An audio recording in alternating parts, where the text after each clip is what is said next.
NHA की बदमाशी या सिंध गवर्नमेंट के उन मोतबरों की बदमाशी है कि एक एक डिस्ट्रिक्ट में दो दो टूल प्लाजे लगाए गए। दो दो टूल प्लाजे लगाने का मकसद सिंध के अवाम को बज़न करना है या उनसे खींच कर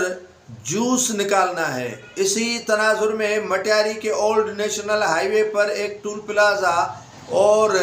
जो नेशनल हाईवे है उस पर दूसरा टूल प्लाजा कायम किया गया है, जिस पर मखदूम फट पड़े और सिंध सरकार के अलावा NHA को भी खत लिख दिया कि आप हमारे एक डिस्ट्रिक्ट में दो दो टूल प्लाजा किस तरह चला रहे हैं। वज़ीर आला सिंध को जब मालूम हुआ तो उन्होंने चीफ सेक्रेटरी और दीगर हुकाम से कहा कि टूल प्लाजा एक होना चाहिए, एक डिस्ट्रिक्ट में ये दूसरा टूल प्लाजा क्यों चल रहा है, उसको फिल फौर ख़त्म करवाया जाए।